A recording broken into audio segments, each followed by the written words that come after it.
കുരുവിക്കോണത്ത് കളപ്പുരയ്ക്കൽ സണ്ണി ജോർജിന്റെ വീട്ടിലും സമീപത്തെ വൈഷ്ണവത്തിൽ രാജമണിയുടെ വീട്ടിലുമാണ് മോഷണം നടന്നത്. സണ്ണി ജോർജിന്റെ വീടിന്റെ അലമാരയിൽ സൂക്ഷിച്ചിരുന്ന 12 പവൻ സ്വർണ്ണാഭരണങ്ങളും രാജമണിയുടെ വീട്ടിലെ അലമാരയിലുണ്ടായിരുന്ന 1 പവനോളം സ്വർണവും 6000 രൂപയുമാണ് മോഷ്ടാക്കൾ കവർന്നത്.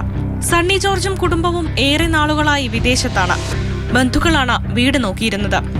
അയൽവാസിയാണ് സണ്ണി ജോർജിന്റെ വീടിന്റെ കതക് പൊളിച്ച നിലയിൽ കിടക്കുന്നത് കണ്ടത്. ബന്ധുക്കളെത്തി നോക്കിയപ്പോഴാണ് വീടിനുള്ളിലെ 3 മുറികളിലെയും അലമാരകളുടെ പൂട്ടുപൊളിച്ച് തുണികളും മറ്റും വാരി വലിച്ചിട്ടത് കണ്ടത്. പിന്നാലെ നടത്തിയ പരിശോധനയിൽ സ്വർണം നഷ്ടപ്പെട്ടെന്ന് മനസ്സിലായി. സമാനമായ രീതിയിലാണ് രാജമണിയുടെ വീട്ടിലും മോഷണം നടന്നിരിക്കുന്നത്.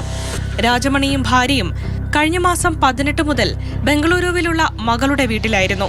അയൽവാസി തന്നെയാണ് രാജമണിയെ വിളിച്ച് മോഷണം നടന്ന വിവരം പറയുന്നത്. വീട്ടുടമ എത്തി പരിശോധിച്ചപ്പോഴാണ് സ്വർണ്ണാഭരണങ്ങൾ മോഷണം പോയതറിയുന്നത്. രാജമണിയുടെ വീടിന്റെ തൊട്ടടുത്ത വസ്തുവിൽ നിന്ന് മോഷ്ടാവിന്റേതെന്ന് സംശയിക്കുന്ന ഒരു ജോഡി ചെരുപ്പും ഒരു CCTV ക്യാമറയും കണ്ടെടുത്തു. ബാക്ക് സൈഡിൽ കൂടെ കയറി വീടിന്റെ പുറവശത്ത് വന്നിട്ട് ആദ്യം ക്യാമറ പറിച്ച് കളഞ്ഞു.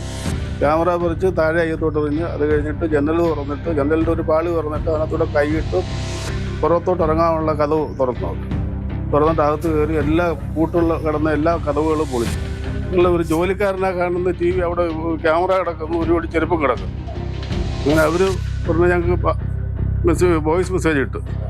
അവിടെ നിന്ന് വിവരം അറിഞ്ഞുകൊണ്ട് അനിയനെ വിളിച്ചു. അനിയൻ തൊട്ടടുത്ത് താമസിക്കുന്നു. അനിയൻ പോയി ഇവിടെ വന്ന് അനിയനും അവരെല്ലാവരും ബന്ധുക്കളെല്ലാം കൂടെ ഒന്ന് നോക്കുമ്പോൾ എല്ലാം തുറന്നു കിടക്കും. കതവുകളെല്ലാം പൊളിച്ച് സകല സാധനങ്ങളും വാരി പറിച്ച് മിറ്റം നമ്മുടെ മുറികൾ മൊത്തവും ചെതറിയാൻ കിട്ടേക്കുക സാധനങ്ങൾ. അഞ്ചൽ പോലീസ് മോഷണം നടന്ന വീടുകളിലെത്തി വിവരങ്ങൾ ശേഖരിച്ചു.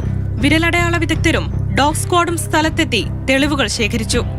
സമീപത്തെ CCTV ദൃശ്യങ്ങൾ ശേഖരിച്ച് മോഷ്ടാക്കളെ കണ്ടെത്താനുള്ള ശ്രമത്തിലാണ് പോലീസ്.